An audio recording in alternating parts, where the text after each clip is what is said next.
We've been lucky enough, because we're a new school, we've actually been able to start with a lot of what we call discovery learning 4 years ago anyway. So being involved in this design thinking has really given us structure to the way that we actually involve children in their own discovery learning in the classrooms. Within our school, we found that the design thinking whole process really works, because not only is collaboration done within the classroom as a result of the learning environment, the lack of furniture, the kids needing to work in big almost double classes with 2 teachers, but we also, with our teachers actually working collaboratively as well, that means that within a class you've got 2 teachers on the same page who are able to get the children's thinking going, get the design thinking model actually working. For prep this term, we did the Olympics, and we wondered how we could bring the Olympics into the classroom, and we found that listening to Ewan this morning, I think we've done some things really well. We had a really messy wall of, which is not up here unfortunately, of all their ideas and their prototypes, and some kids did go back and do 2nd and 3rd prototypes, some kids didn't. So that probably the thing for Sally and I is finding the time to conference with every child to make sure that we are sort of pushing them on further. Sorry, go Mike. We've had a couple of generative statements this year. First one was we talked about our community and the Redlands, if it was important to us. Our second one was, are living things important? We had to hook them in. We got them hooked in really quickly, the way Jenny and I pitched it to them.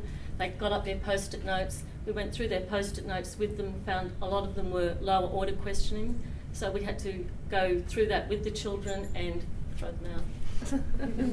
We've been doing space, which has been a bit like falling off a log, because really the interest and engagement with these kids in space was very high, but the challenges we found were going with questioning, getting quality questioning, getting higher order questions. We ended up like physically having children chuck their question in the bins to get down to the questions that we really wanted to answer, and eventually they're going to discover their own problem in space and solve it, and we're still working toward that. It's the last few weeks coming up now. In Year 4 we looked at No More Trees, so immerse the kids in that topic. We ended up adopting a rainforest patch in Borneo that we keep watch over. The kids decided to make claymations, paint canvases about no more trees or topics that relate to that. So the main thing I found great was, because of all the immersion that we did have, their writing now has improved with their persuasive text, because they've used all the stuff that they learned and put that in. Okay, with our upper years, we only go up to Year 6 so far, but we've found that this term's living to the extreme topic has really drawn the kids in, and because we got a whole lot of the questioning skills done last term, this term they are higher order thinking all the time. They're doing it in everything that we're doing. They're able to, we've filled up the wall there with their ideas. They've got their own space. The room is a mess all the time. We've got the we going. So what they're actually doing is they're getting their ideas and they're deciding their own learning path, I suppose, and it's really based on what they want to do. So we've got all kids engaged at all times.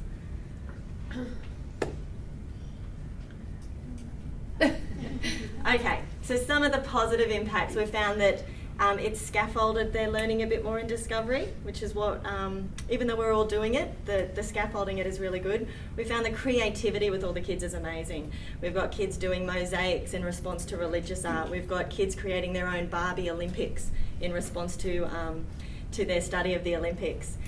We're finding the curriculum, we're no longer looking at KLA by KLA, how much SOS we're doing a week, how much English we're doing a week. It's all very integrated.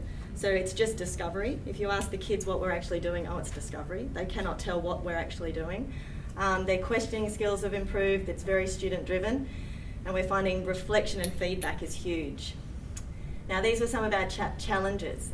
Year 1, a big one for you was, do you want to talk about this one, how much help to give them. We find it so hard to determine, if they're coming up saying that they want to make something out of paper, whether to help them with, it might be better to make it out of something like this. That was one of the biggest challenges that we found. And also how much to change their question, how much to say, oh, you might be better off going down this path, or just letting them go with it. Year 2 thought that sometimes their questioning got too epic and they really needed to draw them back down to what was really important for them or what would really work for them. Okay, so this is how we know what we're doing is good, I suppose, but what's affirming us. We have learning walks throughout the school. We had the bus tour come earlier in the year. We have schools visiting from interstates. We've got some Lismore people coming up again next week with teacher exchanges. We have our celebrations of learning, which lots of schools actually do every term, with parents coming in and all the kids come in early to show their stuff. They're so excited. We use social media a lot. We've got heaps of worldwide followers, which is really exciting. We all tweet. We've all got our own Twitter accounts in the classroom and we've got a whole school one as well. So next what we want to look at is student exchanges with other schools, seeing if we can swap kids with neighbouring schools just to see whether or not they can learn more by moving schools like teachers are doing with us. And we also said that we're available for no-tosh consultancy. Thank you very much. Give them a round of applause.